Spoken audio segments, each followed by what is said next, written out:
ఆలయం కరుణాలయం నమామి భగవత్పాదం శంకరం లోకశంకరం. గురు బ్రహ్మ గురుర్విష్ణు గురుర్దేవో మహేశ్వర గురుర్ సాక్షాత్ పరం బ్రహ్మ తస్మై శ్రీ గురవే నమః. అమ్మల గన్నయమ్మ ముగురమ్మల మూలపుటమ్మ చాలా పెద్దమ్మ సిరారులమ్మ కడుపారడి బుచ్చినయమ్మ దన్నిలో నమ్మిన వేల్పుటమ్ముల మనంబుల నుండెడి అమ్మ దుర్గమాయమ్మ కృపాబ్ధి ఇచ్యుత మహత్వ పటుత్వ కవిత్వ సంపదల్ సదానింబ వృక్షస్య మూలాధివాససుధాశ్రావిణం తక్తమప్యప్రియంతం తరుం కల్పవృక్షాధికం సాధయంతం నమామీశ్వరం సద్గురుం సాయినాథం. పలికిడితి భాగవతమట పలికించెడివాడు రామభద్రుండట నే పలికిన భవహరం బగునట పలికెద వేరెండుగాద పలుకగనేల నీ పాదకమల సేవయు నీ పాదార్చకుల తోడి నీయము నితాంతాపారభూత దయయున్ తాపసమందార నాకు దయసేయుగదే. మనం ఏకనాథ్ భాగవతంలో మొదటి అధ్యాయం చివరికి వస్తున్నాము. ఈ అధ్యాయంలో ఇంతవరకు మనం గురువు యొక్క ప్రాముఖ్యత చెప్పుకుంటూ కృష్ణుడు యొక్క లీలల గురించి కొంత ప్రస్తావన చేసుకున్నాం. కృష్ణనామస్మరణ మానవ జన్మకి సార్థకతకి ఎంత అవసరమో కూడా చెప్పుకున్నాం. ఇప్పుడు శ్రీకృష్ణుని కీర్తి స్మరణ శ్రవణ పఠనాలు చేసి చాలా మంది ఉద్ధరింపబడ్డారు. ఇక ముందు కూడా ఉద్ధరింపబడతారు. ఆయనకి ఇప్పటికీ పృథ్వీభారం తగ్గిందని అనిపించలేదు. అన్ని ఆయన యొక్క కార్యక్రమం ఏదైతే అవతార కార్యక్రమం ఉందో అవన్నీ లీలలు, పాండవుల కౌరవుల యుద్ధం, భూభారం తగ్గించడం అన్నీ అయ్యాక ఇంకా ఆయన నిజధామానికి వెళ్ళాలి అని తలిచినప్పుడు ఆయన నేను వెళ్ళడమే కాకుండా నా కులంలో ఉన్న ఈ బలాఢ్యులైన యాదవులందరినీ కూడా నాతో తీసుకుని వెళ్ళాలి, వీరు నాతో సమానమైన బలవంతులు కాబట్టి అందులో ఎంతో మంది కృష్ణ భక్తితో బలాఢ్యులు, సంపద కలిగిన వాళ్ళు, బ్రహ్మజ్ఞానులు అయిపోయి అంత గొప్ప స్థితిలో ఉన్న వాళ్ళు ఉన్నారు. అయితే ఇలాంటి వాళ్ళు బ్రహ్మజ్ఞానులు కాదు కానీ మిగతా వాళ్ళు ఎవరైతే గొప్పవాళ్ళు ఉంటారో వాళ్ళకి ఎప్పుడైతే కృష్ణ సన్నిధానం నుంచి తప్పుకుంటారో వాళ్ళకి అహం అనేది వస్తుంది అని కిందటిసారి చెప్పుకున్నాం మనం. కాబట్టి వీళ్ళని కూడా నాతో నేను తీసుకుని వెళ్ళిపోవాలి. యాదవ కుల నాశనానికి శ్రీకృష్ణుడు ఒక పన్నాగం పన్నారు.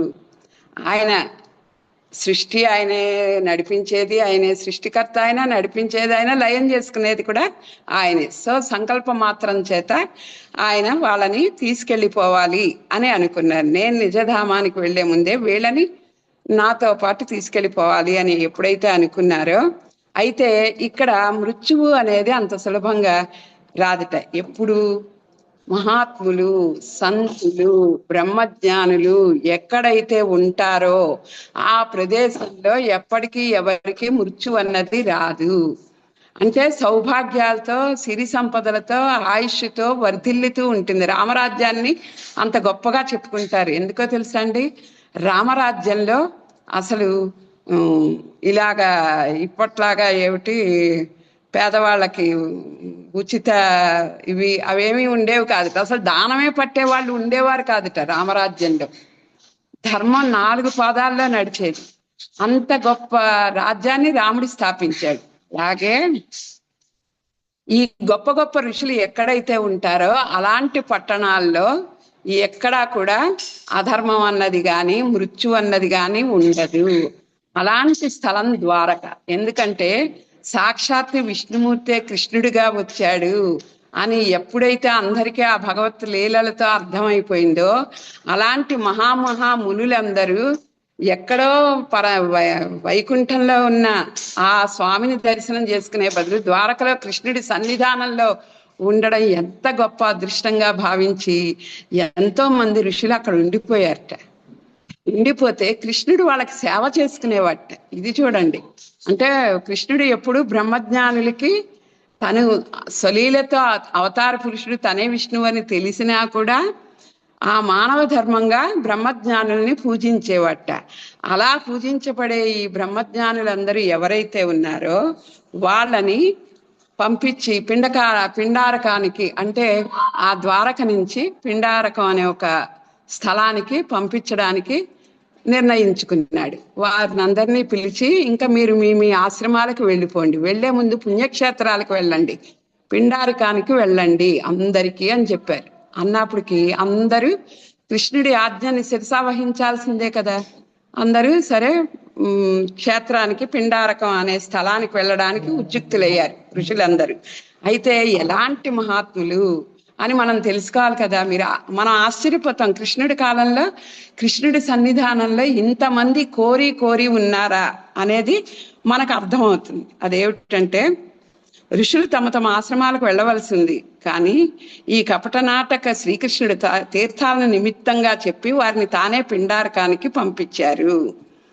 ఎవరు అలాంటి మునులు ఎవరెవరో చెప్తాను వినండి. ఎవరు తపో తేజస్సుతో దేదీప్యమానులో, ఎవరు పూర్ణ జ్ఞానయోగంతో చైతన్య ఘనిలో, ఎవరికి శ్రీకృష్ణుడు నిరంతరం వందనం చేసేవారో అలాంటి ఆ గొప్ప గొప్ప ఋషులు పిండారకానికి వెళ్ళడానికి బయలుదేరారు. వాళ్ళు ఎవరంటే, గాయత్రి మంత్రం వల్ల ప్రతి సృష్టి చేయగల సామర్థ్యం ఉన్న ఆ మహాకోపిష్టి విశ్వామిత్రుడు కూడా వెంటనే బయలుదేరాడు. శీతోష్ణాలు ఏమాత్రము బాధాకారం కాని ఆశ్రమంలో ఉండేవాడు, తన పేరుతోనే ద్వంద్వాలను పారద్రోలేవాడు అయిన అసిత ముని కూడా వెంటనే వెళ్ళిపోయాడు. అంటే విశ్వామిత్రుడు ఉన్నాడు, అసిత ముని ఉన్నాడు, సూర్యుని శరణు వేడి గుర్రం చెవిలో కూర్చుని పూర్ణ వేద పఠనం చేసిన కణ్వ ఋషి ఆ ఋషి కూడా ఉన్నాడు. భృగువుతో తన్నబడి ఆ పాదాన్ని శ్రీకృష్ణుడు హృదయంపై ధరించారు.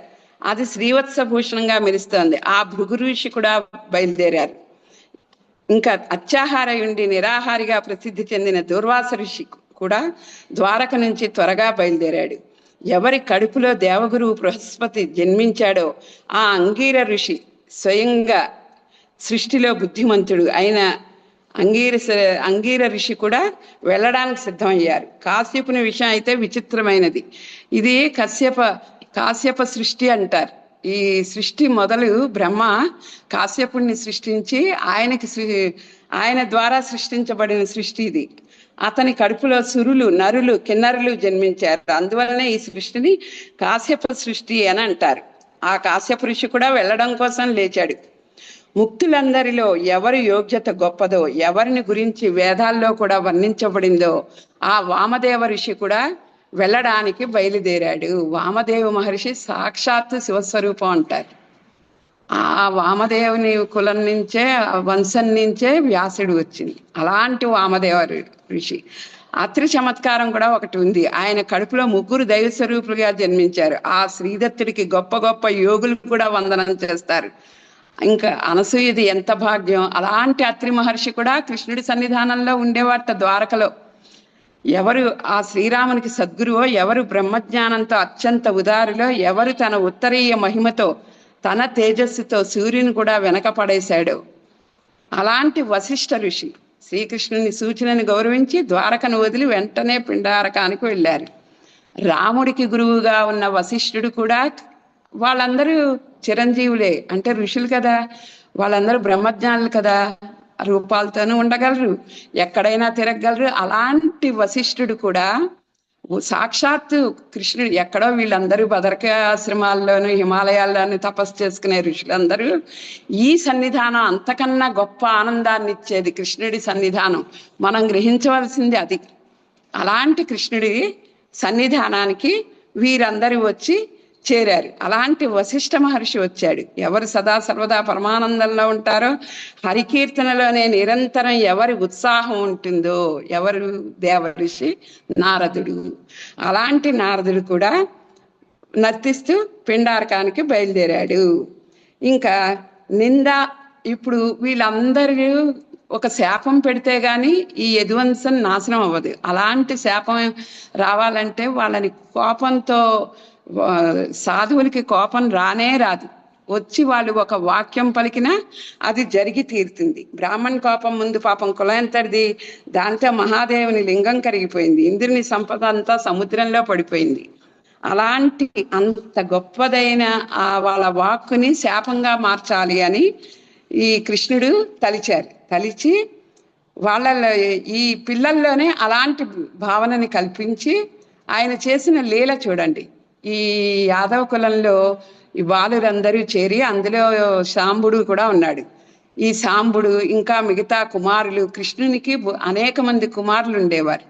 ఇలాంటి వారందరూ, ఆ యాదవ బాలురందరూ, గొప్ప గొప్ప వాళ్ళ పిల్లలందరూ కూడా బయలుదేరి వెడుతూ వీళ్ళందరూ పిండారకానికి వెళ్ళడం, ఈ ఋషులందరూ ఒకేసారి వెళ్ళడం చూసి వాళ్ళకి ఒక ఆలోచన వచ్చింది. వీళ్ళు ఏది చెప్పినా అది నిజం అంటారు కదా, వీళ్ళని మనం మోసం చేద్దాం, వీళ్ళు ఏం చేస్తారో చూద్దాం అని ఒక ఆలోచన వచ్చింది. చూడండి, వాళ్ళందరూ ఏదో 15-18 వయసు వాళ్ళు, ఒక చిలిపి ఆలోచనలు, విచిత్రమైన ఆలోచనలు. అందులో సాక్షాత్తు కృష్ణుడే సంకల్పించాడు కాబట్టి వాళ్ళ బుర్రలోకి ఒక ఆలోచన వచ్చింది. వీళ్ళ దివ్య దృష్టి ఎంత గొప్పదో పరీక్షిద్దాం అని చెప్పి ఆ సాంబుడికి కడుపుతున్నట్టు ఒక స్త్రీ వేషం వేసి, పొట్ట నిండా బట్టలు పెట్టి ఎత్తుగా ఒక నిండు గర్భిణీ స్త్రీలాగా చేసి, మిగతా వాళ్ళందరూ కలిపి సఖులు పట్టుకుని ఆవిడ్ని ప్రయాసతో అక్కడక్కడ కూర్చోబెడుతూ వీళ్ళ ఎదురుగా కూర్చుని చూస్తున్నారు. వీళ్ళు కూడా ఋషులు వెడుతూ వీళ్ళని గమనించారు, ఆ స్త్రీని, గర్భవతి స్త్రీని. ఇదంతా ఈలోపు ఆ గర్భవతి స్త్రీ, ఎవరైతే సాంబుడు ఎంతో అందంగా గర్భవతిగా తయారయ్యాడో, మహా చక్కగా అభినయిస్తూ వాళ్ళు ఇక్కడికి వచ్చారు. వచ్చి వాళ్ళలో చెల్లెలు ఇద్దరు వచ్చి, స్వామి ఆవిడ అడగడానికి సిగ్గుపడుతుంది, నిండి గర్భవతి, రేపో ఎల్లుండో కనడానికి రెడీగా ఉంది, కాబట్టి ఆమెకి తెలుసుకోవాలని ఉంది, కొడుక కూతురా ఎవరు పుడతారు, కొడుకు అయితే తన ఇచ్చ కొడుకు పుట్టాలని, పుత్రుడు కలగాలని, కాబట్టి ఎవరో చెప్పండి స్వామి అని అడిగారు. ఇక్కడ చూసారా, వాళ్ళు తెలివిగా అసలు ఏమీ లేని ఒక మగవాడికి గర్భవతిగా వేషం వేసి, ఇప్పుడు వీళ్ళు ఎలా చెప్తారో చూద్దాం అని అనుకున్నప్పటికీ, అయితే అక్కడ ఉన్నది మహాత్ములు, పొరపాటు చేశారు వీళ్ళు. అప్పుడు వెంటనే దివ్య దృష్టితో వాళ్ళకి తెలిసిపోతుంది కదా, కృష్ణుడి కుమారులు, కృష్ణుడి భక్తులు అయిన వీళ్ళు ఇంత అవమానం చేయడానికి ఉద్యుక్తులయ్యారా, వీళ్ళకి సరి అయిన బుద్ధి చెప్పాలి అని చెప్పి, ఈ కడుపులో ముసలం ఉంది అంటే రోకలి బండ ఇనపది, ఈ ముసలం మిమ్మల్ని, మీ యదు వంశాన్ని నాశనం చేస్తుంది అని శాపం పెట్టారు. కృష్ణుడి కార్యమే అది. ఆయన కార్యసాధన కోసం ఈ రకమైన సంకల్పాలు జరిగాయి. అప్పుడు వాళ్ళందరూ భయపడిపోయి వెళ్ళిపోయారు. వెళ్ళి బలరాముడి దగ్గరికి వెళ్ళి భయపడుతూ జరిగినదంతా చెప్పారు. అప్పుడు అందరికీ అర్థమైపోయింది, నారదుడికి కూడా అర్థమైపోయింది, ఓహో కృష్ణుడు ఇంకా నిజధామానికి వెళ్ళడానికి ఉద్యుక్తుడయ్యాడు అని. ఈ రకంగా అందరూ కలిపి చింతించి ఆయన బలరాముడి దగ్గరికి వెళితే, బలరాముడు ఇంకా నా నిర్యాణం కూడా అయిపోతుంది. మీకు ఇంత ముందు చెప్పాను, ద్వారకలో ఆయన గుడి ఉంది. బలరాముడు ఇది తెలిసిన వెంటనే ఒక గుహలోకి వెళ్ళిపోయి, అక్కడి నుంచి సముద్రంలోకి వెళ్ళిపోయి, పాము రూపంలో, సర్ప రూపంలో సముద్రంలోకి వెళ్ళి నిజధామానికి వెళ్ళిపోయారు కృష్ణుడు. ఈ రకంగా జరుగుతున్నప్పుడు ఇంకా ఇది మొదటి అధ్యాయం ఇంతటితో సమాప్తం. ఇంకా రెండవ అధ్యాయంలో జరిగేది ఏమిటంటే, నారదుడు నందుల సంవాదం. ఈ శాపం ఇంతవరకు అయ్యాక నారదుడు వసుదేవుణ్ణి చూడ్డానికి వచ్చాడు. వస్తే వసుదేవుడు నారదుడికి నమస్కారం చేసి,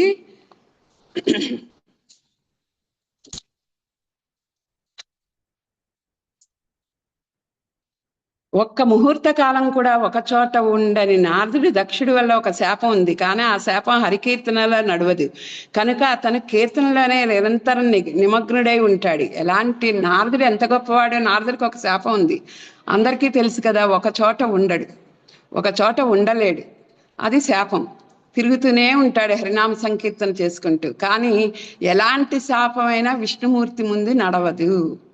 కాబట్టి ఆ విష్ణుమూర్తి సన్నిధానమే సాక్షాత్ కృష్ణుడిది కాబట్టి అక్కడ నారదుడు ఎప్పుడు ఉండేవాడు.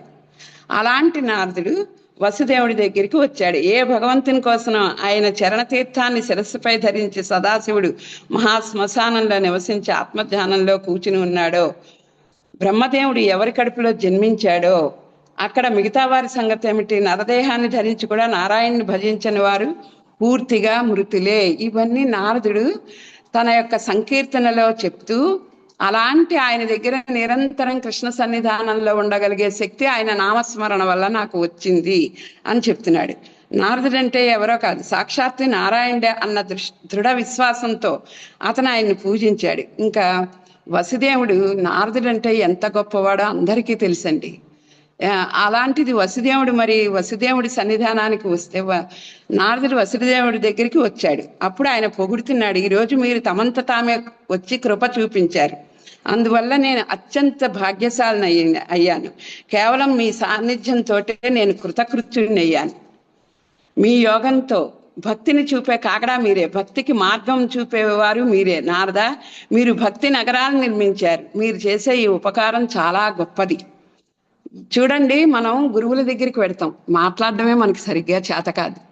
నిజానికి ఎంత భక్తిభావంతో ఉండాలంటే, మనం ఇవన్నీ నేను ఎందుకు చదువుతాను అంటే, ఇలాంటి వాక్యాలు మనం వింటూ ఉంటే, ఓహో, మహాత్ముల దగ్గరికి వెళ్ళినప్పుడు మన సంభాషణ ఈ రీతిగా ఉండాలి, ఇంత వినయంగా, ఇంత వినమ్రంగా, ఒక విద్యార్థి వెళ్ళినట్టుగా వెళ్ళి అడగాలి అనే విషయం తెలుస్తుంది.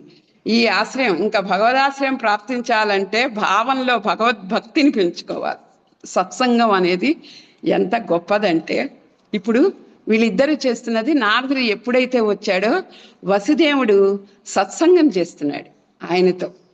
ఆ వసుదేవుడు చేసే సత్సంగం ఎంత గొప్పది అంటే, మనం ఎన్నో చెప్పుకుంటూ ఉంటాం. ఇప్పుడు బాబావి మనం ఎన్నో ఒక పారాయణలు చేస్తున్నాం. ఎందుకు ఇవన్నీ వచ్చాయి అంటే, వాళ్ళు చేసుకునే సత్సంగాల్లో ఎన్నో విషయాలు మనకి తెలిసాయి. ఇప్పుడు దానికి చిన్న విషయాలు రెండు చెప్పుకొని మళ్ళీ కథలోకి వెళదాం. సత్సంగం యొక్క ప్రాముఖ్యం గురించి తప్పకుండా ప్రతి నిమిషం చెప్పుకోవాలండి. నారదుడు వస్తే నారదుడిని ఆయన ఎంత చక్కటి భాషణతో ఆయన్ని వినమ్రంగా వేడుకున్నాడు, నాకు బ్రహ్మజ్ఞానాన్ని చెప్పండి. కృష్ణుడు నా కొడుకు అయ్యాడు, అందువల్ల నేను కృష్ణుడి దగ్గర ఏమీ అడిగి తెలుసుకోలేకపోతున్నాను. కృష్ణుడిని అడుగుదాము అంటే కృష్ణుడు నన్ను పితృప్రేమతో సేవ చేస్తాడు, కానీ నాకు ఇలాంటివి చెప్పడు. ఎప్పుడూ గుర్తుపెట్టుకోండి, మన ఏమిటంటారు, పెరటి చెట్టు వైద్యానికి పనికిరాదని. ఇంట్లో ఉన్న ఎంత గొప్పవాళ్ళైనా ఆ పిల్లలు కానీ, ఆ భార్య కానీ, ఆ తల్లిదండ్రులు కానీ గమనించరు. ఎందుకంటే వీడు నా కొడుకని తండ్రి అనుకుంటాడు, వీడు మా నాన్న మాకు అడిగినవి ఇస్తాడు, అంతవరకే వాళ్ళకి పిల్లలకి తెలుసు, అంతకన్నా ఎక్కువ అలాగ ఏది కూడా నేర్చుకోవడానికి వెళ్ళరు. నా కొడుకే సాక్షాత్తు పరమాత్మ కృష్ణుడు అయినప్పుడు ఆయన నన్ను మాయలో పెట్టేస్తున్నాడు, నారద నేను ఏమీ తెలుసుకోలేకపోతున్నాను, నాకు బ్రహ్మజ్ఞానం గురించి చెప్పు అని అడిగారు. ఎవరు? వసుదేవుడు.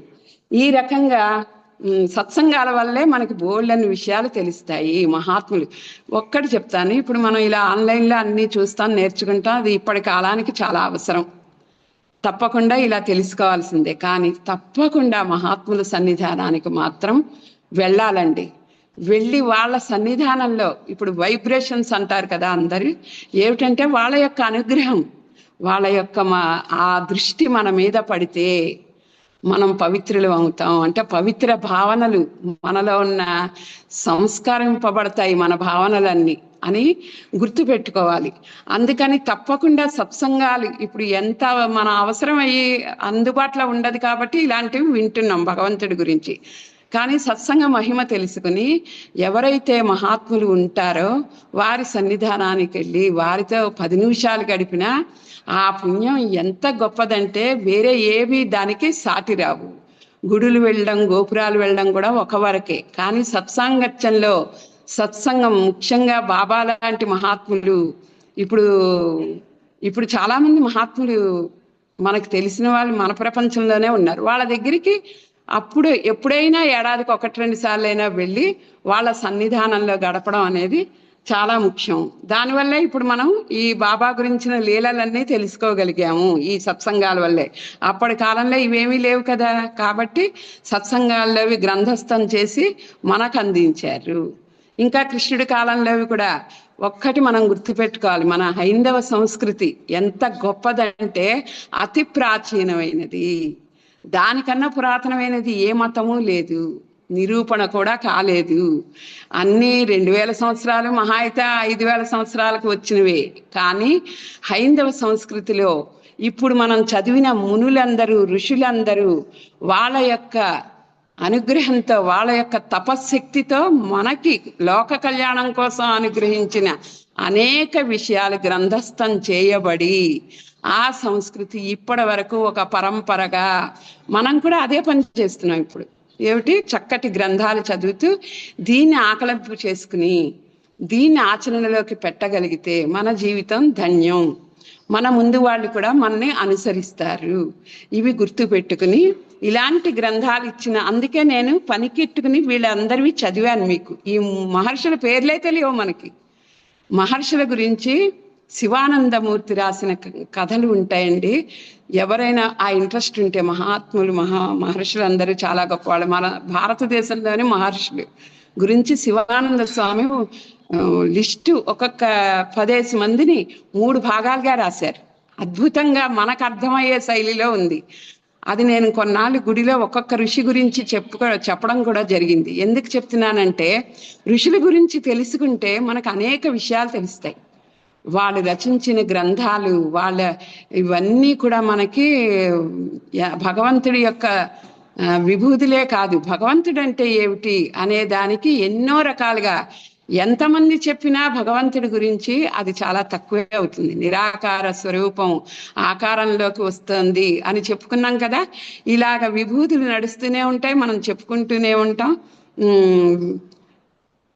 ఆదిశేషుడు తన 1000 నాలుకలతో కూడా ఎంత స్మరించినా అది తక్కువే అయిందిట. అంటే పూర్తిగా భగవతత్వాన్ని ఆయన కూడా ఏమిటి, తన మీద ఆసీనులై కూర్చున్న ఆ విష్ణుమూర్తి యొక్క భగవతత్వాన్ని తన 1000 నాలుకలతో వర్ణించిన ఆ వర్ణన సరిపోలేదుట. అంతటి శక్తివంతుడు భగవంతుడు. అలాంటి భగవంతుడిని కనిపించని దైవం నిరాకారుడు. అలాంటి దైవాన్ని మనం చేరాలి అంటే మనకి సాకారంలో గురువు రావాల్సిందే. కాబట్టి కనిపించే దైవం కృష్ణుడు గురువుగానే వచ్చాడు, రాముడు గురువుగానే. భగవంతుడని ఎందుకంటున్నాం, మన్ని తరింపజేయడానికి వచ్చిన వాళ్ళు కాబట్టి, అక్కడి నుంచి వచ్చారు కాబట్టి భగవంతుడు అని వాళ్ళని భగవత్ సమాలని చేశాం. కానీ మా గురువుగారు ఇప్పుడు చెప్తారు, భగవంతుడికి ఆత్మార్పణ చేసుకోవాలట, గురువుకి శరణాగతి చెయ్యాలి. ఇది చిన్న తేడా. అంటే మన ప్రజ్ఞకి భగవంతుడే గురువు అనుకోవాలి. అప్పుడు మన అహంకారం బాగా అణిగి గురువుని భగవంతుడిగా చూస్తాం. కానీ ఆ గురువు ఏం చేస్తున్నాడు, అదే నిరాకారమైన ఆ భగవతత్వం ఏదైతే ఉందో దాన్ని ఆకలింపు చేసి మనకి భగవంతుడికి ఆత్మస్వరూపంతో మనమే అహం బ్రహ్మాస్మి అనేది అర్థమయ్యేటట్టు చేస్తారు. దానికే ఇంకొక వాక్యం, గురువు అవసరం లేకుండా చేసేవాడే గురువుట. అంటే మనం గురువు ఎందుకు తపన ఏమిటి తెలుసుకోవాలి, విషయం తెలుసుకోవాలి. ఎంతోమంది ఋషులండి, అనేక మంది. ఎప్పుడో త్రేతాయుగం నుంచి చెప్పుకుంటున్నాం మనం, సత్యయుగం నుంచి చెప్పుకుంటున్నాం మహాత్ముల చరిత్రలన్నీ. అయినా దీనికి అంతుందా అండి? ఇలా కలియుగం వరకు వచ్చాం, ఇంకా చెప్పుకుంటూనే ఉన్నాం, తెలుసుకుంటూనే ఉన్నాం. అందరిలో ఉన్న ఆ తపన ఉంటూనే ఉంది, గురువులు అవతరిస్తూనే ఉన్నారు. అలాంటి గురువు బాబా. కాబట్టి ఇక్కడ నేను చెప్పిన సత్సంగ మహిమ వల్ల ఏమి జరుగుతుంది అనేది, ఆ ఊరికి గంగగిరి అని ఒక మంచి యోగి వచ్చేవారట. ఆయన పాండురంగ భక్తుడు. ఆయన అప్పుడప్పుడు వచ్చి బాబా దగ్గర కూర్చునేవారట. చూడండి, ఇప్పటికీ చెప్పుకుంటున్నా, ఆయన చెప్పిన ఒకే ఒక వాక్యం ఏమిటి, ఈ షిరిడీ ప్రజలు గుర్తించలేకపోతున్నారు, ఈయన వజ్రం, యోగులలోనే వజ్రం లాంటి వాడు, ఇంకా అంతకన్నా వేరే పొగడుతుండదు. యోగులలోనే మహాపరమ గురువు ఈయన. అలాంటి ఈ కోహినూరు వజ్రాన్ని షిరిడీ ప్రజలు భాగ్యవంతులు, ఆయన సన్నిధానంలో ఉంటున్నారు. అజ్ఞానంతో ఉండని, జ్ఞానంతో ఉండని ఆయన సన్నిధానంలో ఉన్నప్పటికే వీళ్ళకి కొంతవరకు పాపాలు పోయి ఉత్సుకత, భగవంతుడు భక్తి అనే ఉత్సుకత వస్తోంది. అలా సంసార జంజాటంలో కొట్టుకుంటూ పోకుండా ఈ బాబా వైపు దృష్టిని తిప్పే అదృష్టం వాళ్ళకి కలిగింది. అలాంటి ఆ జ్ఞాన భాస్కర్ని, వెలుగుని, తేజస్సుని ఏమని చెప్పాలి, దాన్ని నిజంగా అనుభవించిన వాళ్ళు ఎంత అదృష్టవంతులో కదా. అది నిజం. ఎంతో మంది ఆయన వల్ల లాభాన్ని పొందారు. అయితే కాకాసాహెబ్ దీక్షిత్ మీకు చెప్పాను, కుంటితనం కాదే, ఆయన కుంటివాడయ్యాడు ఏదో చిన్న యాక్సిడెంట్ అయ్యి. ఆ కుంటితనం గురించి నేను బాధపడట్లేదు, నా మనసు కుంటితనాన్ని పోగొట్టాలి అని అప్పుడే అనుకున్న ఎంత గొప్పవాడండి. మనం ఇప్పటికీ కోరికలు, ఏదైనా ప్రాబ్లం ఉంటే ఆయన నాకు అది తీరిస్తే చాలు, ఈ కొబ్బరికాయ కొడదాం, ఆ పూజ చేద్దాం, ఈ పారాయణ చేద్దాం అనుకుంటాం. కానీ దీక్షిత్ లాంటి జ్ఞానులు బాబా దగ్గరికి వచ్చే ముందే నీ ఖాళీ కుంటితనం పోవడానికని తీసుకువెడితే, నాన్న ఆయన చేసిన పని ఏమిటి?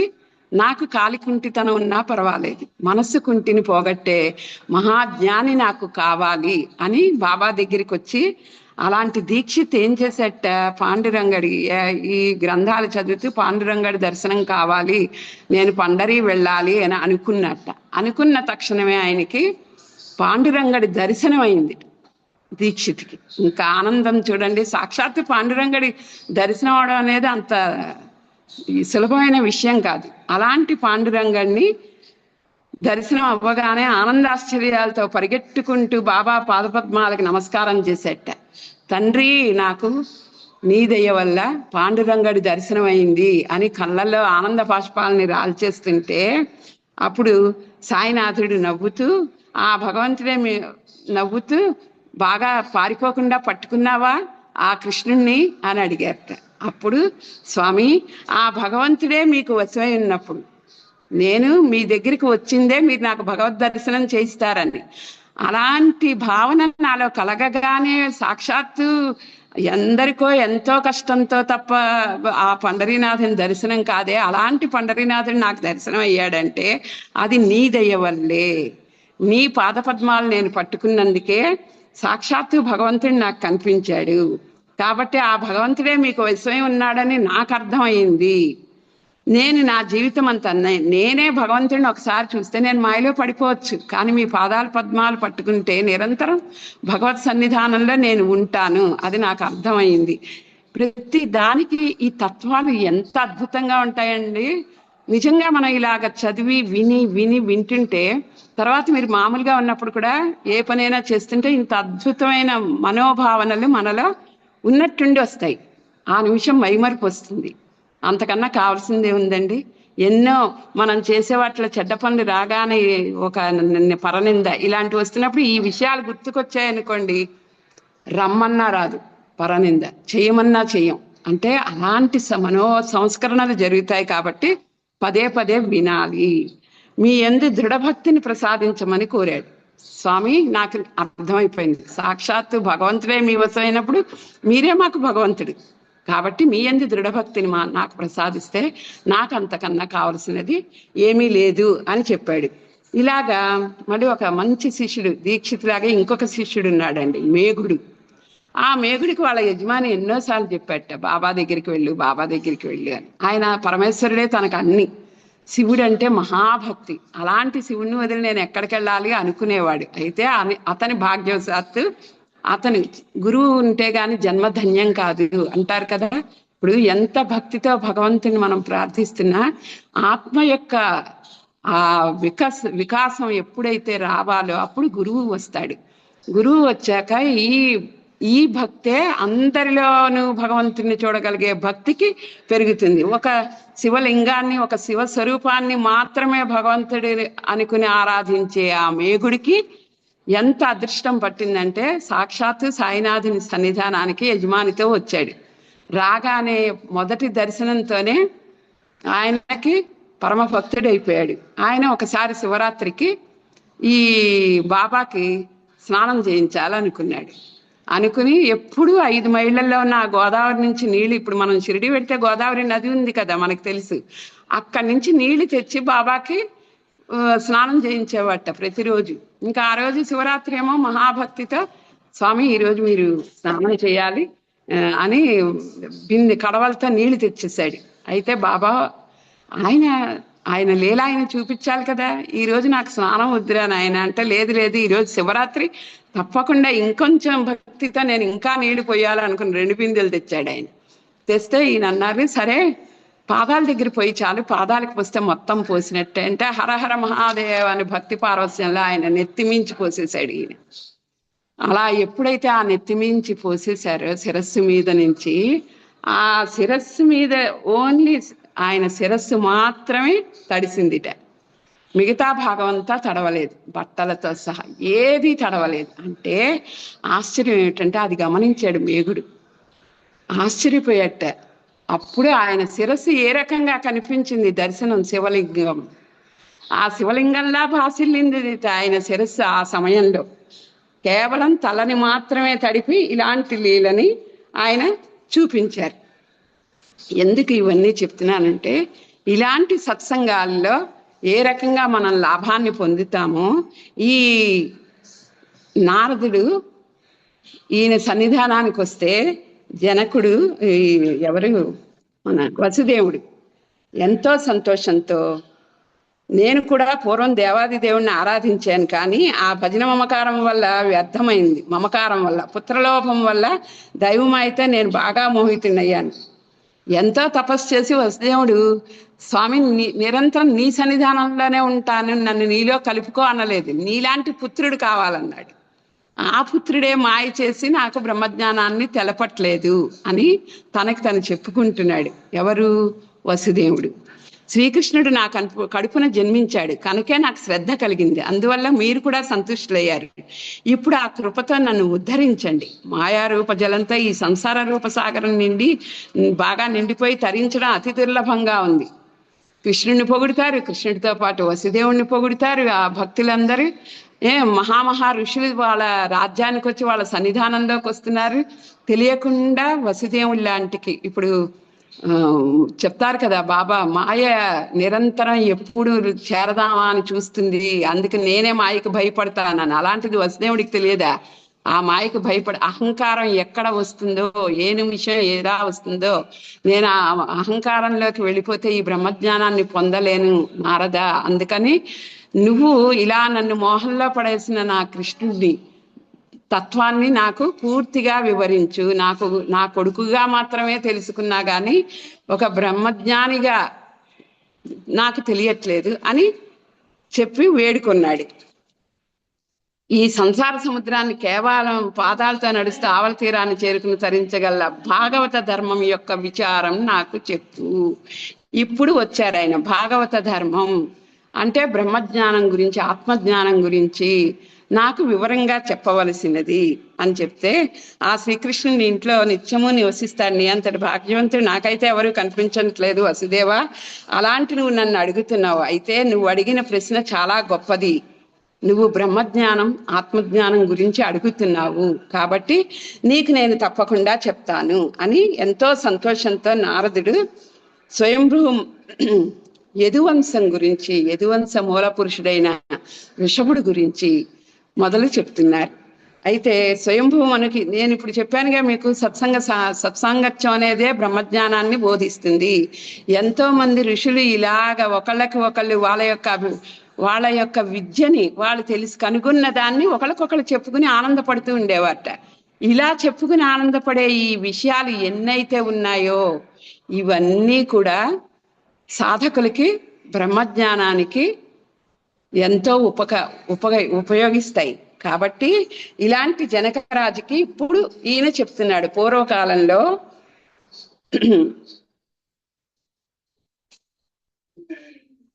9 మంది ఆర్షపులు, నారదుడు ఇలా ఆర్షపులు 9 మంది ఉన్నారు. వాళ్ళు నీకు ఈ బ్రహ్మజ్ఞానం గురించి జనకుడికి చెప్తారు. ఆ ఆర్షపుల గురించి నేను ఇప్పుడు నీకు చెప్తాను. ఈ భాగవత ధర్మం యొక్క సంపూర్ణ ప్రాచీన ఇతిహాసాన్ని నేను నీకు చెప్తాను.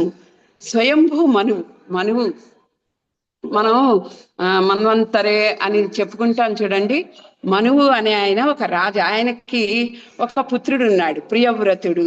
ఆ ప్రియవ్రతుడికి అగ్నిధ్రుడు అనే ఒక అప్పటి కాలంలో ముఖ్యంగా ఈ సత్యయుగం, త్రేతాయుగం, ద్వాపరయుగం ఇలాంటి వాటిలో సాక్షాత్తు జన్మించినప్పటి నుంచే మహాజ్ఞానులుగా ఉన్న వాళ్ళు ఎంతో మంది ఉన్నారు. వీరందరూ కూడా రాజులైనా కూడా అంతటి జ్ఞానంతో ఉండేవారట. ఆ సూర్యవంశంలో నాభి అనేవాడు ఉండేవాడు.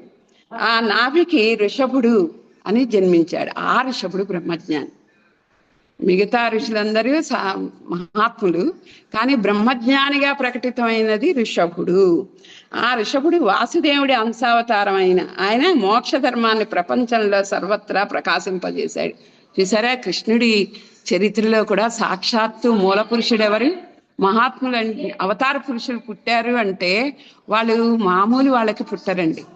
అది ఎంతో యోగంతో వాళ్ళ పూర్వ జన్మల్లో మహాయోగులు ఋషులు అయిన వాళ్ళకే పుడతారు. అలాగా ఆ ఋషభుడు వాసుదేవుడు అంశావతారమైన ఆయన మోక్ష ధర్మాన్ని ప్రపంచంలో సర్వత్రా ప్రకాశింపజేశారు.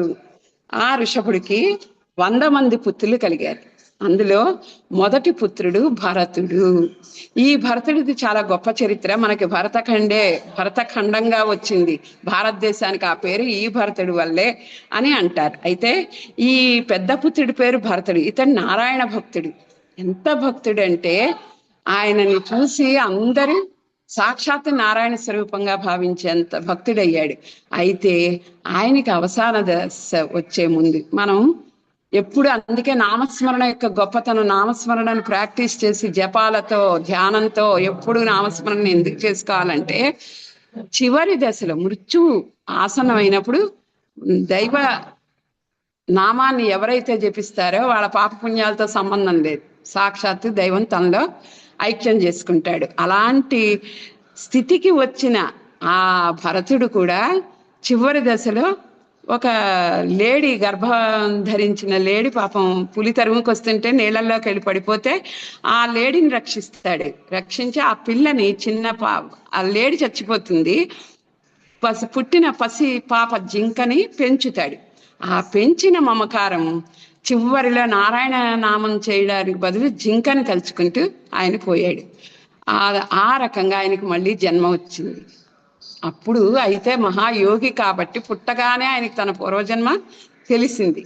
ఈసారి అలాంటి పొరపాటు నేను చెయ్యకూడదు అని అసలు దేనికి సంబంధం లేకుండా, ఎవరితో సంబంధం లేకుండా ఒక మూఢుడిలాగా జడుడిలాగా ఉంటే ఆ తల్లిదండ్రులు ఏదో మూర్ఖుడు, వీటి పాపం ఏ పని రాదు వద్దనుకునేవారు. కానీ కాదు, ఆయన ఉద్దేశం వేరు, ఆయన జన్మ కారణం వేరు. కర్మవశాన ఈ రకంగా పుట్టాడు, కానీ ఇంకా ఈ జన్మలో అలాంటి మోహాలు ఏమీ పెట్టుకోకుండా జడభరతుడు అని పేరు ఆయనకి. ఆయన నారాయణలో ముక్తిని పొందారు ఈ జన్మలో.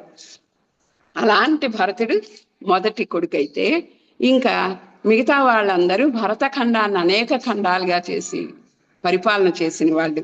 అయితే అందులో 9 మంది, చివరి 9 మంది చాలా గొప్పవాళ్ళు. వాళ్ళు 9 మంది బ్రహ్మజ్ఞానులు అయ్యారు. చూసారా,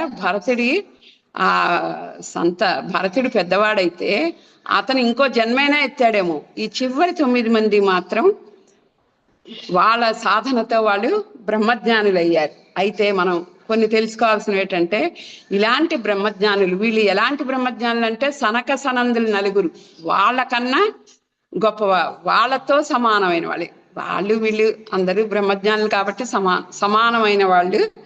కాబట్టి వీళ్ళ పేర్లు తలుచుకుంటేనే మన జన్మ కొన్ని పనులు ఎందుకు చేస్తామో తెలియదు. ఈ రోజు మనం ఇక్కడ కూర్చున్నాం, ఇంత మంచి మహాత్ములు యోగుల గురించి నామమైనా చెప్పుకుంటున్నాం, అది చాలు మనసుల సంస్కారానికి. ఒక బంతిని మనం గోడకు కొట్టాం అనుకోండి, అది తిరిగి వస్తుంది. ఫోర్స్గా కొడితే ఫోర్స్గా తిరిగి వస్తుంది. అంటే మనం చేసే ప్రతి చర్యకి, మా గురువుగారు చెప్తారు ఏమిటంటే, చేసే ప్రతి పనికి ఫలితం తప్పకుండా ఉంటుంది. అది మనకు కనిపించదు, మనకి తెలియదు. మనం చేసే కర్మలు మనం అనుకుంటాం ఏమిటో, ఏ పుణ్యం చేసుకున్నామో ఇంత మంచి కొడుకు పుట్టాడు, లేదా ఇంత మంచి భర్త దొరికాడు, ఇలా అనుకుంటాం. ఏ పుణ్యం చేసుకున్నాము, అలాగే ఏ పాపం చేసుకున్నామో ఇంత కర్మ అనుభవిస్తున్నాం అనుకుంటాం. చేసుకున్నామో అనుకుంటాం, కానీ అది ఏ కర్మ చేసామో మనకు తెలియదు. ఇప్పుడు నేను చెప్పానే, గోడకేసే బంతిలాగా అది వెనక్కి తిరిగి మనకి తప్పకుండా వస్తుంది. అలాగే ఇది కూడా ఈ మహాత్ముల యొక్క పేర్లు మనం విన్న మాత్రంతోనే పుణ్యం అని పూర్వం చెప్పారా, ఇవన్నీ ట్రాష్ అండి అని అనుకోకండి పొరపాటున కూడా. ఒక మహాత్ముని తలుచుకున్న శుకుడు ఇప్పటికీ చిరంజీవి, ఆంజనేయ స్వామి ఇప్పటికీ చిరంజీవి. శ్రీశైలంలో ఎంతో మందికి శుకుడి దర్శనం అయిందని వింటాం. అలాగా ఇవన్నీ నిజాలే, నమ్మితే నిజాలే. కానీ మనం చేయాల్సింది భావ సంస్కరణ అన్నిట్లకన్నా చాలా ముఖ్యమైనది. భక్తితో వినమ్రంతో నామస్మరణ అన్నిట్లకన్నా ముఖ్యమైనది. ఇవి చేస్తే 1 ఫైన్ డే ఆ భగవంతుడే మనకి అన్ని విభూతుల్ని కల్పిస్తాడు. ఇలాంటి ఈ 9 మంది సోదరులు అంటే ఋషికులంలో సాక్షాత్తు నూనె ఒత్తాల కండ ప్రకాశించే దీపాలే. అంటే స్వయం ప్రకాశకులు వీళ్ళు. వీళ్ళకి ఏమీ అవసరం లేదు. వీళ్ళు ఎక్కడికైనా వెళ్ళగలరు, ఏ లోకానికైనా. తలుచుకుంటే విష్ణుధామానికి వెళ్ళగలరు, తలుచుకుంటే ఇంద్రలోకానికి, ఏ 16 భువనాల్లో వాళ్ళు తిరగగలరు. అలాంటి వాళ్ళు పేర్లు విని మీరు తప్పకుండా మనసులో శ్రద్ధగా వినండి. కవి, హరి, అంతరిక్షుడు, ప్రబుద్ధుడు, పిప్పలాయనుడు, అవిర్హోత్రుడు, సులక్షణుడైన ద్రమిళుడు, నిర్దోషుడైన చమస్, కరభాజనుడు. ఇలాంటి 9 పేర్లు ఇంకొకసారి చెప్పుకుందాం. కవి, హరి, అంతరిక్షుడు, ప్రబుద్ధుడు, పిప్పలాయనుడు, అవిర్హోత్రుడు, సులక్షణుడైన ద్రమిళుడు, నిర్దోషుడైన చమస్, కరభాజనుడు. వారి పరమహంస స్థితిని నేను నీకు చెబుతాను. వారి యోగంతో సర్వం పృథ్వీపావనం అయిపోగలదు.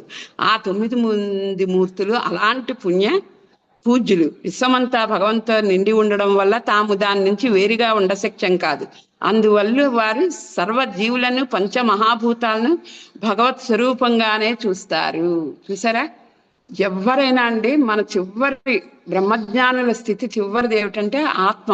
వాళ్ళల్లో ఉన్న ఆత్మ అన్ని మీకు చెప్పాగా, పిపీలు కాదు బ్రహ్మ పర్యంతం, చీమ నుంచి నభోమండలం వరకు అన్ని చోట్ల, అన్ని జీవుల్లో భగవంతుని చూడగలిగే వాళ్ళు. అలాంటి వాళ్ళకి బాబా ఎన్నో నిరూపణలు చేశారు. ఆత్మస్వరూపంగా తను ఎన్ని చోట్ల ఎక్కడ ఉన్నారో. నాకు ఆకాశం హద్దు లేదు, నేను ఎక్కడికైనా వెళ్ళగలను. ఎక్కడో దేశంలో నౌకలో ప్రయాణిస్తున్న ఒక భక్తుడు స్వామి అని అరిస్తే, ఆ నౌక మునిగిపోతుంటే స్వామి అని అరిస్తే అక్కడ వెళ్ళి రక్షించిన బాబాని మనం ఏమనుకోవాలి? ఇప్పుడు ఈ చెప్పిన ఋషులకి ఆయన ఏమైనా తక్కువ అండి? మనకి తెలుసు, అన్నీ తెలుసుకుంటున్నాం, ఏమి పట్టించుకోం. అంటే దాని భావనని ఎంత గొప్పగా మనం భావించుకుంటున్నామో, భావించుకోవాలో ఇందులో వీళ్ళు చెప్తున్నారు. అందుకే నేను ఎప్పుడు ఇది చదువుతున్నా నాకు ఈ ఏకనాథ భాగవతంలో ప్రతి దాంట్లో బాబా కనిపిస్తారు. మహాత్ముల లక్షణాలు ఇందులో కనిపిస్తాయి. ఇప్పుడు నేను చెప్పినది ఏమైనా ఇదండి, ఈయన లోకాలన్నీ తిరిగాడు అనుకున్నాం. ఆయన కూడా ఉన్న చోట కాకుండా ఎక్కడైనా భక్తుల్ని రక్షించారు, ఉన్న చోట ఉండి. బాబా కూడా ఇది మనం తెలుసుకోవాల్సిన విషయం. వారి మనసులో విషయాశక్తి లేకపోవడం వల్ల వారి గతి ఎక్కడా కుంటుపడేది కాదు. స్వేచ్ఛగా ప్రతి చోటికి రాకపోకలు సల్పగల సమర్థత ఉండడం వల్ల నిష్కామంగా హాయిగా అన్ని చోట్ల సంచరిస్తూ ఉండేవారు. ఇది ఈ వాక్యం. ఇలాంటి గొప్ప గొప్ప వాక్యాలని మనం తెలుసుకుంటే బాబా అంటే ఏమిటో మనకి అర్థమవుతుంది.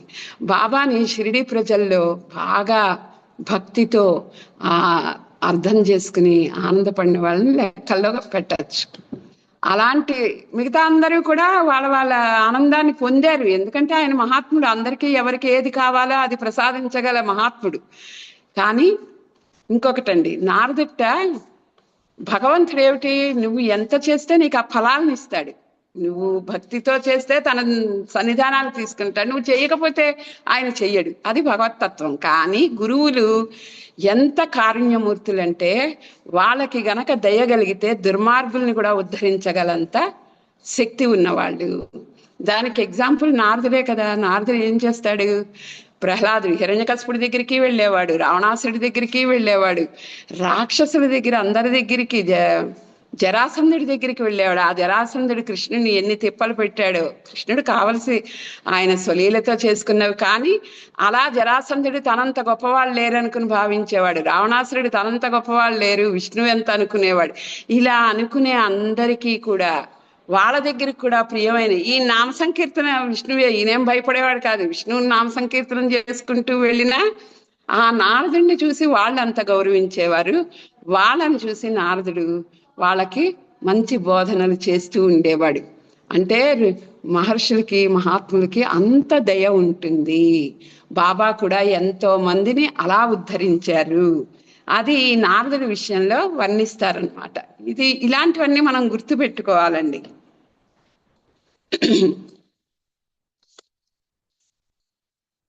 ఇంకా ఆ 9 మంది ఇలాగ ఈ 9 మంది వారి హృదయంలో బ్రహ్మజ్ఞానమే పరిపక్వమే ప్రకాశించింది. అదే వారి ఇలాంటి 9 మందిలో 9 మంది ఎక్కడికి వెళ్ళారు? ఇది నారదుడు చెప్తున్నాడు. మీరు కన్ఫ్యూజ్ కాకుండా నేను ఒక విషయం చెప్తా. నారదుడు ఈ కవి, ఇప్పుడు మనం చెప్పుకున్న 9 మంది పేర్లు చెప్పుకున్నాం కదా, ఈ 9 మందిని ఋషభుడు వంశంగా చెప్పి వసుదేవుడికి జనకుడి దగ్గరికి వెళ్ళారు ఈ 9 మంది. ఆ జనకుడు ఎవరు? సాక్షాత్ రాజ్యం చేస్తూ శుకుడు కూడా జనకుడి దగ్గరికి వెళ్ళాడు. ఏమిటి, ఈయన సంసారం చేస్తూ ఎలాగా బ్రహ్మజ్ఞానం అయ్యాడో చూద్దామని వెళ్ళాడు. అంటే అంత గొప్పవాడు జనకుడు. అలాంటి జనకుడు కూడా ఈ 9 మంది దర్శనంతో ఎలాంటి ప్రశ్నలు వేశాడో మీకు చెప్తాను. ఆయన జనకుడు యాగం చేస్తున్నాడు, మహాయాగం. ఆ యాగంలో పూర్ణాహుతి సమయానికి ఈ 9 మంది ప్రత్యక్షమయ్యారట. వీళ్ళు సాక్షాత్తు బ్రహ్మజ్ఞానులు. ఇంకా వాళ్ళు అప్పట్లో జనకుడు లాంటి ఋషులు ఎంతో మంది అక్కడ ఉన్నారు. ఇందాక మనం చెప్పుకున్నాం విశ్వామిత్రుడు లాంటి వాళ్ళు, వీళ్ళందరూ.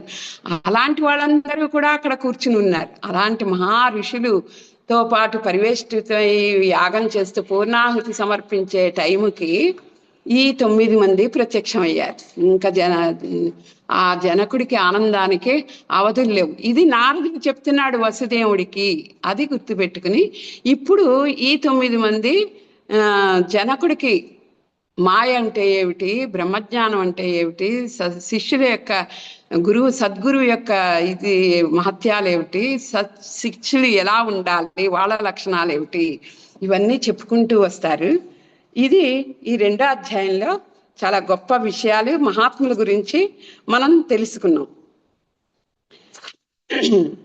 నన్ను మీరు ఇంకా ఇక్కడ కొన్ని వాక్యాలు మనం తెలుసుకోవాలి. ఏమిటంటే జనకుడు ఆ 9 మందిని మాట్లాడే ఆ సంభాషణ ఉంటుందండి. నిజంగా మహాత్ములతో ఇంత అందంగా ఇంత గొప్పగా మాట్లాడాలా?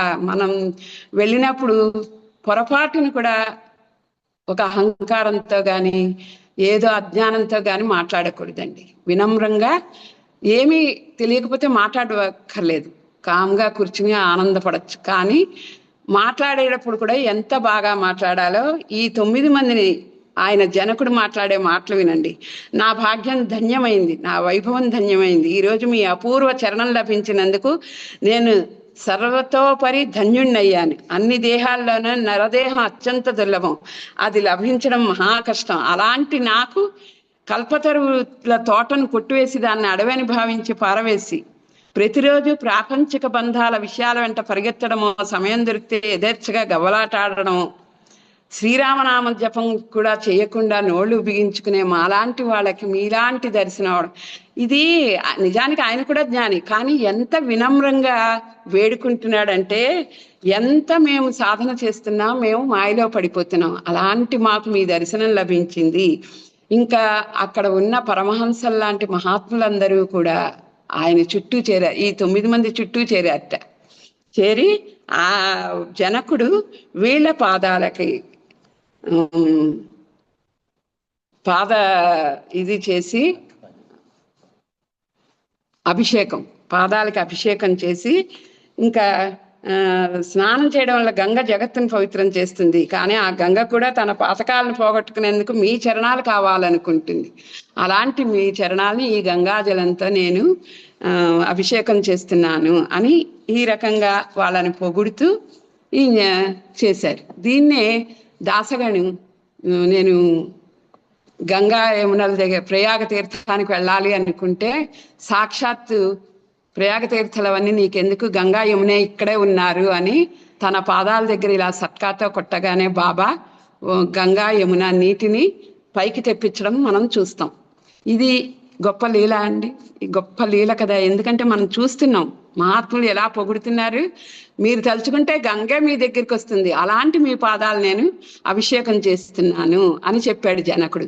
అదే రకంగా బాబా తన యొక్క దివ్యత్వాన్ని చూపించారు. అంటే గంగ నా పాదాల దగ్గరికి తలుచుకుంటేనే వస్తుంది అని చూపించారు బాబా.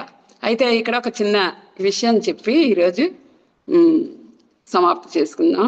మా గురువు గారి ఈ గంగది ఇది నాకు ఎప్పుడూ మనసులో ఉండిపోతుంది అనమాట. మా గురువు గారి పేరు శ్రీరామ్. ఇప్పుడు కొన్ని ముందు మాయ గురించి చెప్పుకునేప్పుడు ఆయన కొటేషన్స్ అన్ని చాలా సులభంగా కఠినమైన పదాలను అర్థం చేసుకోగలిగేంత సులభంగా చెప్పిన ఆయన పదాలని నేను మీకు పరిచయం చేస్తాను. మీరు కూడా ఎంత ఆనందపడతారని ఆశిస్తున్నాను. అయితే ఈ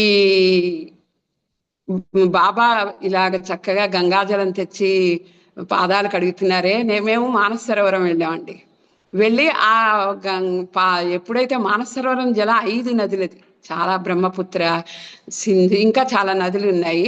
ఆ 5 నదులు సాక్షాత్ పరమేశ్వరుడు ఉండే ఆ మానస సరోవరం వాటర్ తెచ్చి శ్రీరామ్ సార్కి పాదాలే అభిషేకం చేయాలి అని మా కోరిక ఉండేది. అయితే ఆయన రిచువల్స్కి అంత ప్రాధాన్యత ఇవ్వరు. రిచువల్స్ అనేది మొదటి మెట్టు, మీరు ఇంకా ఎదగాలి అని చెప్తారు ఆయన. కాబట్టి అలాంటి స్వామి ఎలా ఒప్పుకుంటారు అని నా స్నేహితు విమల గారు, ఇప్పుడు నేనైతే విమల చరిత్ర పుస్తకం బాబా భక్తురాల గురించి రాసాను, ఆ విమల గారు చెప్పారు, వద్దమ్మా హైమా అలాంటివి పెట్టుకోవద్దు, కావాలంటే ఆయనకు ఆ జలం తీసుకొచ్చి అని. ఆయన దగ్గరికి మేము మానసరోవరం వెళ్లే ముందు ఆయన ఆశీర్వాదం తీసుకున్నా అండి, మీ దయ ఉంటే మేము మానసరోవరం వెళ్ళి వచ్చేయగలం అని. మహాత్ముల వాక్కు చాలండి, వెళ్ళొచ్చేసారా, ఏం పర్వాలేదు వెళ్ళండి, హాయిగా వస్తారు అన్నారు. ఎంత హాయిగానే ఆయన చెప్పారో మీరు నమ్మరు. మేము చాలా చక్కగా వెళ్ళి పరిక్రమణ కూడా చేసి ఎన్నో అనుభవాలు పొంది వచ్చాం మానస సరోవరం. అంటే ఎందుకు చెప్తున్నా అంటే వాళ్ళ వాక్యే చాలు మనకి ఆశీర్వాదం, మనోబలం అలాగ వచ్చేస్తుందంతే ఆ బలం. అలాంటి స్వామికి సరే జలం తెచ్చాక గురువు గారి దర్శనానికి వెళ్ళినప్పుడు ఆయన ఒక కాలేజ్ దగ్గర నుంచుంటారు, మేము వెళ్ళి జస్ట్ చెప్పేసి ఇచ్చేయాలంతే, ఎక్కువ మాట్లాడడానికి టైం ఉండదు. అప్పుడు ఆయనకి ఆ జలం ఇచ్చానండి. మీరు ఇప్పుడు మహాత్ముల దగ్గర గొప్పవాళ్ళ దగ్గరికి వెళ్ళేటప్పుడు మనం కేర్లెస్గా వెళ్ళాం కదా, చాలా గట్టిగా ఆ మూత మూసాను నేను, తలకిందులుగా ఇవ్వం కదా. ఆయనకి ఇచ్చినప్పుడు నేను చక్కగా ఆ మూత పెట్టిన ఆ మంచి సీసాని ఆయన చేతికి ఇచ్చాను. ఆయనండి ఇలా తలకిందులుగా పట్టుకున్నారు దాన్ని. అది ఎంత విచిత్రం అంటే ఆయన ఎందుకు పట్టుకున్నారో మనకు తెలియదు. నిజానికి నీళ్ళన్నీ ఆయన షూస్ మీద పడిపోయాయి. అరేరే ఈ షూస్ అన్ని తడిసిపోయే ఈ జలంతో అన్నారు. ఇది అంటారండి దీన్ని సంకల్ప బలం. ఎంత సంకల్పం అయితే మనసులో ఉందో ఆయన అనుగ్రహం అంత ఉందనే కదండి అర్థం. నా కోరికని ఆ రకంగా, మా కోరిక, నేను మా వారి ఇద్దరం వెళ్ళాము, మా కోరికని ఆ రకంగా ఆయన తన పాదాల మీద ఆ నీళ్లు పడవేసుకుని మాకు అనుగ్రహాన్ని ఇచ్చారు. అంతేకాదండి అప్పుడు ఆయన ఒక వాక్యం చెప్పారు, మీ దయ వల్ల బాగా వెళ్ళొచ్చామంటే, నాది కాదమ్మా ఆ భగవంతుడు కరుణామయుడు, ఆయన భక్తుల్ని అని కాదు, ఆయన కరుణ అందరి మీద అలాగే వర్షిస్తూ ఉంటుంది, అందుకే మీరు సునాయాసంగా వెళ్ళి రాగలిగారు. ఈ పదాలు చూడండి, భగవంతుడు కరుణామయుడు, ఆయన దయ అందరి మీద వర్షిస్తుంది, అందుకే మీరు ఏ ఇబ్బంది లేకుండా వెళ్ళి వచ్చారు. ఇక్కడ ఆయన పేరు ఎక్కడైనా ఉందండి? బాబా అల్లా మాలిక్ అనేవారు, కానీ ఈయన కూడా శ్రీరామ్ సార్ కూడా భగవంతుడు కరుణామయుడు అన్నారు. కానీ ఆ టైంలో ఆయన కళ్ళని చూసి ఈ రోజుకి నేను ఆయన ఆ దృష్టిని మర్చిపోలేనండి. అంత ప్రేమగా చూశారు మా కేసు ఆయన. అంటే ఇవన్నీ బాబా సమక్షంలో ఉన్న వాళ్ళు అనుభవించినది, సాక్షాత్ ఇప్పుడు గురువు సమక్షంలో అనుభవిస్తున్నది. ఈ మహాత్ములందరూ ఆయన ఎవరైతే ఆ ఋషి ఉన్నారో, ఈ కవి, వీళ్ళందరూ 9 మంది, ఆ జనకుడు, ఆ మిగతా ఋషులు ఎంత ఆనందాన్ని అనుభవించారండి. ఇవన్నీ అందరి అనుభవాలు. గురువు యొక్క ఆ భక్తిని మనం పట్టుకోవాలి, ఆ ఉత్సుకత, ఆ తపన, ఆ పారవస్యం, ఇవన్నీ కూడా మనం ఇలాంటివి తెలుసుకుంటే వస్తాయి. ఇది ఈ రోజుకి ఇంతవరకు చెప్పుకుని, ఇంకా వాళ్ళు చెప్పే మాయ లక్షణాల అసలు సబ్జెక్టు మొదలవుతుంది. అది ఇంకా అద్భుతంగా, బ్రహ్మజ్ఞానం గురించి, ఆత్మజ్ఞానం గురించి వినడం అనేది మామూలు విషయం కాదండి. అది నిజంగా జన్మలో చివరిది. ఇప్పుడు భక్తి, కర్మ, జ్ఞాన, ధ్యాన యోగాలు అంటారు కదా. కర్మ నుంచి భక్తి వస్తుంది, భక్తి నుంచి జ్ఞానం వస్తుంది, జ్ఞానం నుంచి అసంకల్పితంగా ధ్యానం వస్తుంది. అంటే హయ్యెస్ట్ ధ్యానం, అది మనం తెలుసుకోవాల్సిన విషయం. అలాంటి ధ్యానం వస్తుంది అని ఏదైతే మనం ఈ సత్సంగాల వల్ల కానీ ఈ గొప్ప గొప్ప విషయాలు తెలుసుకోవడం అనేది మన అదృష్టంగా భావించాలి. మీకు భాగవతంలో చివరిలో ఎప్పుడు ఒక పద్యం చదువుతానన్నాను, కొంచెం కిందటిసారి మర్చిపోయాను, అది చదవలేదు. ఇప్పుడు ఒక పద్యంతో ముగిద్దాము. ఇంచుక మాయలేక మదినెప్పుడు బాయని భక్తితోడ వర్తించుచునెవ్వడేని హరిపదాంబుజ గంధరాశి సేవించిన తండెరుంగు నరవింద భవాదులకైన దుర్లభోదంచితమైన యా హరి యుదార మహాద్భుత కర్మ మార్గముల్. ఎవరైతే భక్తితో ఇప్పుడు మనం ఏ రకంగా అన్ని చదువుకుంటున్నామో, ఏ రకంగా మనస్సుని సంస్కరించుకుని అన్నిట్లో భగవంతుణ్ణి చూడగలగడానికి తాపత్రయ పడుతున్నామో, అలాంటి స్థితిని భగవంతుడు మనకి లోపలే బోధిస్తాడు. ఆయన ఉదార మహాద్భుత కర్మ మార్గముల్ ఎక్కడా బయట నుంచి రాదండి, వింటున్నాం. హృదయంతో విని హృదయం నుంచి మనం ఆలోచిస్తూ ఉంటే లోపల నుంచే మనకి అన్ని బోధలు వస్తాయి. గురువు ఆత్మస్వరూపంలో మనలోనే ఉన్నాడు. ఇది ఎప్పుడూ గుర్తుపెట్టుకుని మనం సంస్కరించుకోవడానికి పాటుపడదాం. జై శ్రీ సచ్చిదానంద సద్గురు సాయినాథ్ మహారాజ్ కి జై.